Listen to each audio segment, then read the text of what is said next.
Well, folks, I know many of you have been waiting all year for this video, the best fixed blades of 2016.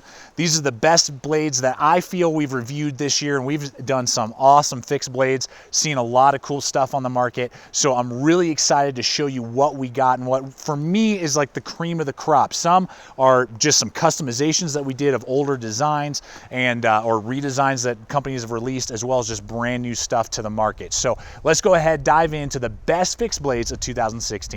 So I believe this is a perfect snapshot of what you guys are going to experience today in this video. You're going to see high-end blades and you're going to see budget blades, the best of the best that we've tested out and reviewed today. So the best of the budget line, you're going to see some best of the premium line stuff that we have had our hands on this year. So the first knife I want to look at here today is the Schrade SCHF42D. Now we did the 42 and I really like that knife, but it has a really big aggressive recurve for such a short blade. It's hard to work with and get that last about 3/4 of an inch up against the guard of that design really tuned up on a regular basis. So recently Schrade has come out with the exact same line and format of this Brian Griffin designed knife, and it's just a regular drop point, straight edge, no recurve. And I actually gravitate now, having used both, with this one more, connect with this one more, and I see it all day long for $41 on Amazon, which is mind-blowing. For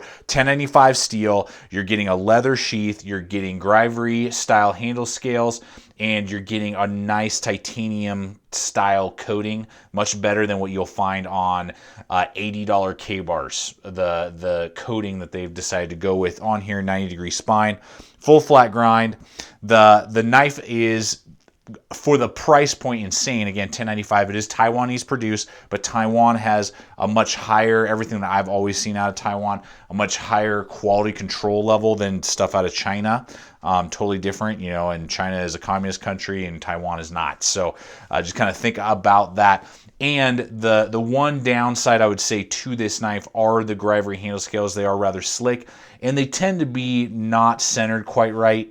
The handle scales tend to be a little bit larger than the actual cutouts of the handle, so that is something to be aware of. You'll either have to kind of maybe want to machine that down a little bit, or there are plenty of places that do aftermarket micarta handle scales or G10 handle scales and Kydex sheaths. And this is really a great knife to purchase, get your foot in the door on a 1095 full tang, you know, good blade. That's going to be a good blade to get a lot of work done around a campsite, backpacking, hiking, but then tweak it and, you know, invest maybe another 40 to 60 bucks and either get, you know, custom handles or get a custom sheath and really trick it out and have a great performing blade. So that is a great option to get your foot in the door into full tang 1095 blades that are going to do a lot of work for you. The second one, man, I was so stoked on this after having done in 2015, we did the review on the F1 from Falcon Even, and I was very underwhelmed with that blade. It was rather thick, the handle was really narrow and small, and the guard was kind of non-existent. So for everything that it was, I just wasn't really digging it and ultimately ditched it and just wasn't my cup of tea and I wasn't, you know, interested in it. So when I went to the S1, I was really hoping to see a change, and I did. The S1 is an amazing companion bush knife, if you will, in that it is the perfect size to pair with either large chopping knives or small hatchets or axes because of the balance, but you're still getting about 5 inches of blade length, 3/16 of an inch thick, convex VG10 laminated steel, full tang all the way out, and the handle is much larger. It's got a lot more length to it. The guard is much more pronounced and just an overall way better performer. And if you are looking for stainless steel options of knives that are around 5 inches, lightweight, but are going to be stainless steel so you don't have to worry about the high carbon, and you like convex grinds, you kind of like that style, man, this is a sweet blade to have in the usage and collection to be able to rely on. I love it for its size, weight, and balance to pair with other larger tools. The one thing that I will mention is that the sheath is that polymer plastic, is the budget model, which will be about $150. They do make versions that come with a leather sheath. I would definitely recommend, if you're not going to upgrade, and there are plenty of places that do Kydex and leather. AZ Welke does a Kydex sheath for I think $30.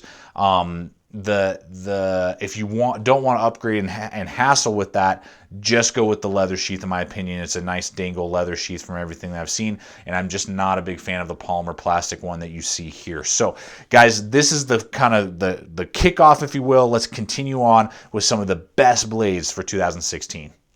Now we got some cool kind of, I don't know, military thought lightweight blades. These are definitely on the lighter end. I wouldn't call these really survival knives. I'd call them either maybe heavy duty EDC or possibly like light duty soldier knives. You know, there's that kind of capability. They're companion knives if you want to pair them with larger either axes or big chopping blades. That's kind of where these fit in. And the first is the Benchmade Protagonist, about $130. This thing just shown in so many areas. Phenomenal, ultra lightweight, 4 ounces, just over 4 ounces on the knife, like 4.3, 154 cm, full tank construction, 4.5-inch blade, and really one of the best modular sheaths in that price range for this size of knife. It's just phenomenal, like 7 different ways to lash it. They just did a great job with that Benchmade, and really is one of the most practical fixed blades you could ever buy because you can deploy it so many different ways. It's so lightweight, you never know it's there. So I mean, you could, you know, summit a 14,000 foot peak with it. You could use it as a companion knife. You could use it as a combat utility knife. You could use it as just a heavy duty EDC. You know, there's just the capabilities with the sheath as well as the blade are really endless, and so one of the most practical knives, and I cannot recommend that knife enough. Then down here we have our very first what was it, bussy knife. Basically it's a Swamp Rat Ratmandu. Got this through a trade, or I can't remember exactly how, through one of the people that I follow on Facebook. Billy Stuntman, actually, I think is who I got that through originally. But anyway, great knife. Very, very tough, durable. You know, you're going to look at this is the heaviest of all three, but you got those G10 handle scales that are kind of like almost like a ribbed, but feel really good in the hand. Good finger choil right there. Really stout. Going to have a pretty aggressive traction on it. I'm not super stoked on the coating. And it's, you know, you can't really take the handles off, so you just kind of have to deal with it and just wear it down. But held a great edge, came with a great edge. I guess I've heard people complaining that these come pretty dull. Mine was razor sharp and has been easy for me to tune up with, I'm trying to remember what the steel is. It's like 52-100 steel, I think, off the top of my head. Or no, it's SR101, I think is what it is. Anyway, it's a high carbon steel, tool steel, you know, that's going to hold a really good edge and is very tough and durable. This is a great kind of compact, tough blade, I guess. I don't know, survival knife. It's too small for survival knife in my mind, but you know, if you do like the kind of heavier, more compact blades, this is a phenomenal option for you. Will not come with the sheath, and it's around $150, so you have to purchase an aftermarket one, but AZ Welke has these in stock at all times. I'll have a link in the description below, so you don't have to ship your knife off to get that custom Kydex. You can just order it for about $35 to $40 if I remember, and then you can get yourself a Kydex sheath, which is pretty sick. Then finally, the Ontario Cerberus. We just did a review on this recently. Love this knife, super cool. Really love the direction that Ontario seems to be going. D2 steel, almost a full flat grind with that clip point, really deep guard here, kind of like an old trapper knife, kind of was what it reminds me of. Contoured G10 handle scales, really good coating, much better coating than on the Ratmandu. I think it's a D2 steel, but a lower Rockwell, so it's easier to work with and easy for me to field sharpen, and comes with a Kydex sheath, and that will run you under $150, usually from what I'm seeing now about $130 or even less. So very impressive for that price point, gives you a lot of capabilities, and again, it's kind of in that vein of being more of a utility tactical knife than say like a bushcraft knife, but gets the job done. And I love that direction that Ontario seems to be going with this design. I hope to see more designs like that with that level of quality, design, fit and finish that I'm seeing, and sheath options that I'm seeing with the Cerberus. Steel Will, what do they have to offer this year? You know, we reviewed several of their knives this year, and the two that just really stood out for me of like the top blades from them this year that are just the top blades in general for me are these two knives right here. We have the Darkangel, which is a phenomenal knife, has the ability to be a great like scout knife, soldier knife. We're looking at over 5 inches, N690 steel, made in Italy, a high saber grind, but a good strong clip point. Enclosed handle with a great guard, large handle, Great molded plastic sheath with lots of lashing options and that really durable black coating, really lightweight in the hand for what it is. Just a really well-designed knife for a lot of different tasks, and it's going to run you, when I'm filming this, under 150 bucks all day long. We're closer to like 130 for an Italian-made N690 steel blade. I mean, it's phenomenal. I love that knife. If you're kind of into these style of blades, you got to pick one of those up. They're awesome.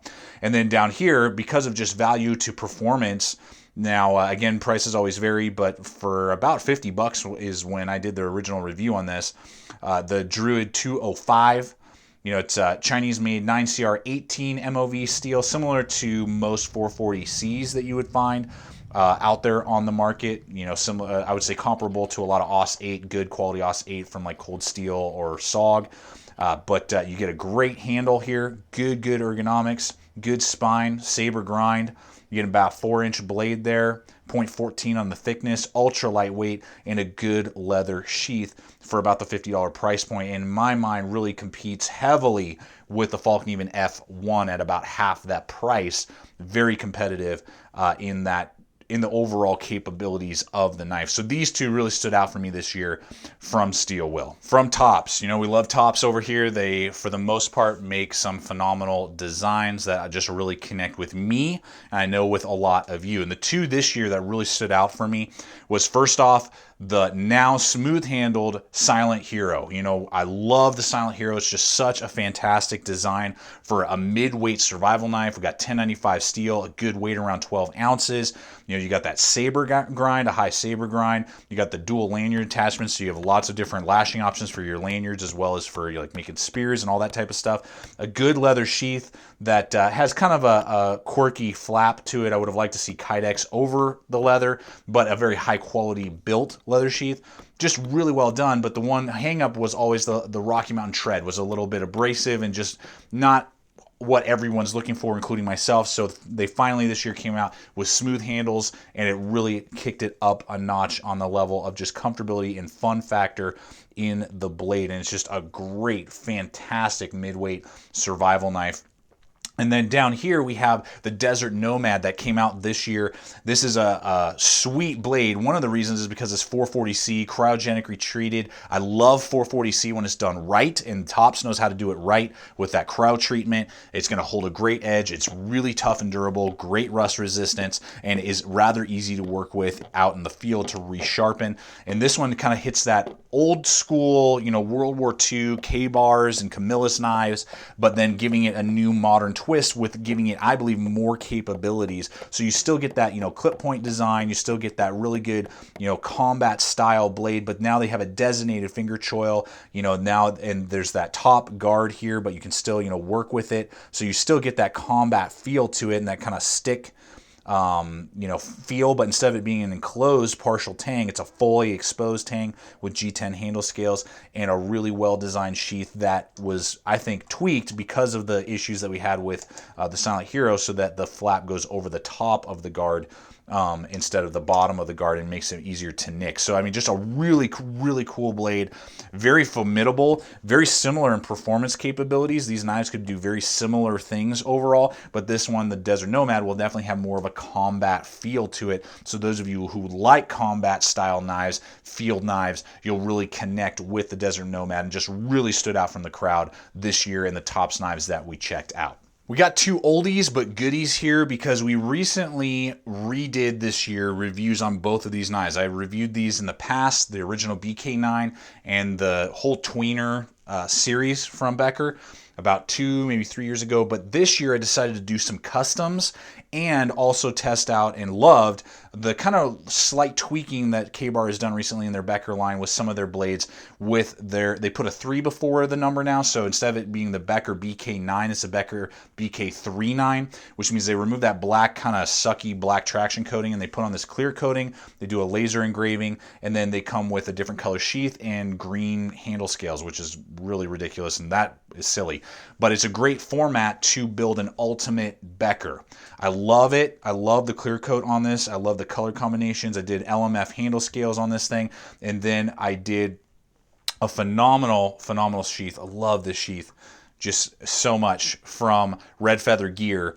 and have now built like the ultimate BK9. And honestly, it's really hard for me to take out my SE Hungalis now that this is running like this. Now this costs more than my SE Hungalis. This is about a $200 package that you see right here once it's all customized, but it's my liking, it's my customization, and I love it. So if you are looking to do that, the videos are in the Becker playlist on our channel. You could see how I built this, all the price points and all the different stuff, but it is a phenomenal way to have a Becker BK9. And then the Becker BK16, love this knife. This is a great companion blade just out of the box for about $65 to $70. It's a great starter knife. And then if you want to trick it out for about $50 more, you know, $130 is about what I've invested here. I stripped the coating off of it. I put on Becker's micarta handle scales, and then I got an AZ Welke pre-molded sheath with a drop blade feature to it, and that will be about $130, but we're still getting that really nice full flat grind, 5/32, so it's not overly thick. Great contouring on the handle, and now with the micarta, you know, feels really good in the hand. So just a great way to take just kind of out of the box good knives to making them custom the way you want them. Fantastic knives are these two Becker, the BK16 and Becker BK39 were just phenomenal and top notch this year. Whammo blammo, midweight survival knives. Now, the first one is the SE6, which we did a long time ago. It's been in almost every single one of these videos. I wasn't going to include it this year until we got a whole new redesign. So that's why I'm throwing it in here again. These are just for 2016, the ones that we reviewed for just this year, my top picks, the best of. So what makes this amazing is that this is Knife Connection exclusive. We'll have a link in the description below over to them. And this is from their knife builder setup. So you can build basically a custom SE6, if you will. You can pick, do you want the serrated version, the plain edge version? Do you want the clip edge version? You know, you can pick the different blanks, if you will. Then you can pick their contoured G10 handle scales that are phenomenal. Rounded, contoured, feel fantastic. They got like 10, 15 different color combinations and really takes the ergonomics from being, you know, good on the SE6 to, whoa, for this size of knife, it's some of the best ergonomics you're gonna find. And I love that aspect of it. And then finally, from LT Wright, they contracted with them to do Kydex sheaths. So you can build these Kydex sheaths as well. Again, all sorts of different color combinations. They're gonna have tab locks, just like on the SE5 or the SE Laser Strike. Really high quality, great, you know, US leather, all sorts of different options there. And for under $200, you can build basically, in my mind, one of the best midweight survival knives of all time. I mean, with everything that the SE6 is, it is my top choice out of the box. And then with these upgrades, it just takes it to the next level. So then on top of that, we have here the Falkneven A1. We did that this year. And this is not their Pro Series. I may or may not ever do the Pro Series because the Pro Series is not only almost double the price, but it's also quite a lot thicker. And I think this has a max thickness at a 1/4 inch, just a hair. It's 0.24 if I remember correctly, which with the convex grind is good. I would have liked to see it actually at 3/16, would have just helped it, I think, a little bit more. As it stands, it's still a phenomenal stainless steel option if you're looking for a midweight survival knife. You're getting that same, you know, really large, about just over 6-inch cutting edge. Again, convex edge, which is phenomenal. A slight swedge there with a really thick top piece right here, so this isn't gonna, you know, be sharp on your hand if you are doing a lot of bush style tasks. That rubberized handle that's just fantastic with that full tang all the way through. Very large, beefy. You know, I've had some problems with the size of the handles on other Falknevens. That Falkneven is awesome. And then it does have a really cruddy, in my opinion, polymer plastic sheath. I don't like that sheath. It's doable, but it's just not for me. So if you are going to go with this A1 and you're not going to plan and you don't really want to upgrade the sheaths aftermarket, which you can totally do. There are lots of places. AZ Welke has some that are just out of the box, or you could do, you know, custom leather. There's lots of different leather workers out there. If not, then I would go with the leather sheath version. They do offer a dangle leather sheath option for a little bit more. So that is the direction I would take. But I mean, a phenomenal stainless steel. If you're high humid environments, lots of snow, and you just don't like dealing with high carbon steels, and you want a stainless steel option in that kind of 6-inch, 12-ounce, you know, midweight survival knife size, bam! This blade is epic in every way. Well, folks, there you have it. Thank you so much for coming over here, checking out the channel, checking out these videos, and this video in particular. We also have our best folders of 2016 that just went live a few weeks ago. As always, thank you so much. Please subscribe, comment, like, share this video. Love to hear your guys' thoughts. And always remember, stay equipped, stay prepared. We'll see you out there.